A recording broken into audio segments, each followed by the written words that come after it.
Bonjour à toutes et à toutes. Si le pouvoir judiciaire, le pouvoir législatif et le pouvoir exécutif fonctionnent de manière indépendante, le budget du pouvoir judiciaire dépend du gouvernement.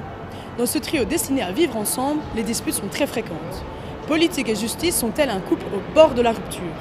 Voyons au travers 3 capsules vidéo 3 points de divergence à l'origine de ces querelles.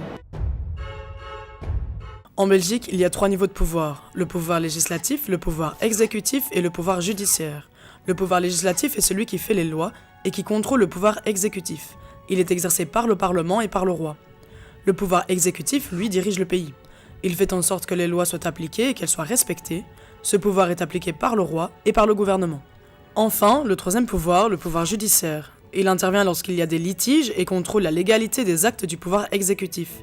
Ce pouvoir judiciaire est exercé par les cours et par les tribunaux. Ces 3 pouvoirs fonctionnent de manière indépendante. On sent que la justice est sous pression. Tant parce qu'elle manque de moyens que parce que son indépendance est vraiment mise en péril de plus en plus par des politiciens qui ne respectent pas forcément non plus l'état de droit, le respect de certaines décisions judiciaires, etc. Cependant, certains politiciens croient encore en un dialogue entre justice et politique. Et donc il y a un dialogue qui doit se faire, qui n'est pas toujours facile, mais avec beaucoup d'accords entre nous, pour faire évoluer dans le bon sens la justice au sens large du terme.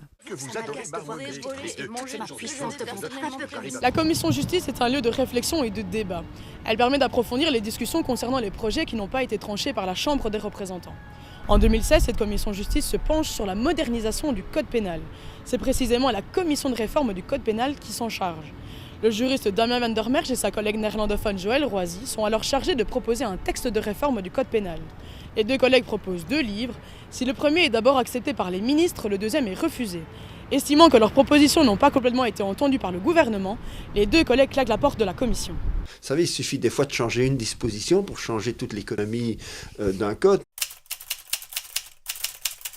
Mais donc, les 2 principaux reproches que nous avons par rapport à ces changements de dernière minute, c'est que la prison redevenait vraiment centrale et la peine de référence. Autrement dit, quand on songe au pénal, on songe avant tout à la prison, ce qu'on voulait, en tout cas pour des infractions de moindre importance, on voulait abandonner. Si un grand nombre d'hommes et de femmes politiques sont favorables à la prison, quelle que soit la gravité du délit, ce n'est certainement pas le cas de toute la classe politique. Je pense que la politique en général, les discours comme ça qu'on donne sur la nécessité de réprimer fortement certaines infractions, a un effet sur les juges. Et que ceux-ci sont aussi incités à avoir une politique plus stricte, plus ferme, des peines plus lourdes et aussi des libérations conditionnelles moins fréquentes, par peur aussi de ce qui pourrait se passer s'ils ne sont pas assez fermes et que les personnes concernées récidivent. Vous savez, j'ai dans mon cours à peu près chaque année 1 ou 2 gardiens de prison, agents pénitentiaires. Je leur pose toujours la question, combien de personnes vous estimez aujourd'hui, ce matin, où leur place en prison, c'est la bonne place parce qu'on n'a pas d'autres possibilités? Ils répondent toujours de l'ordre de 50%. Mais donc ça veut dire pour 50% des autres personnes, des autres détenus, il faut rechercher autre chose. Je dis que les libérations conditionnelles sont indispensables. Pourquoi? Les personnes qui vont en fond de peine, n'en ont plus rien à faire. Plus personne ne les surveille. Elles ont fait leur peine et puis après c'est terminé.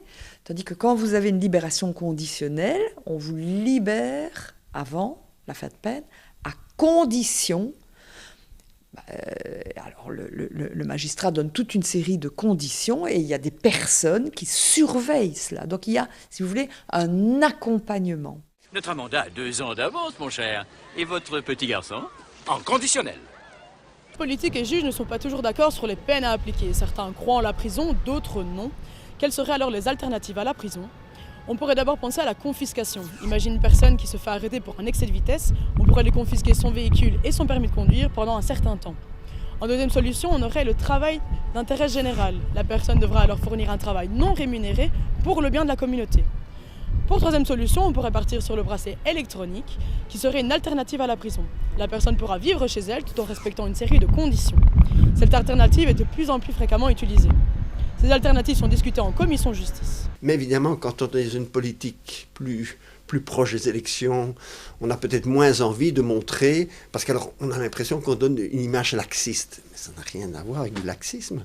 Moi je dis il faut être efficace, ce qui est autre chose.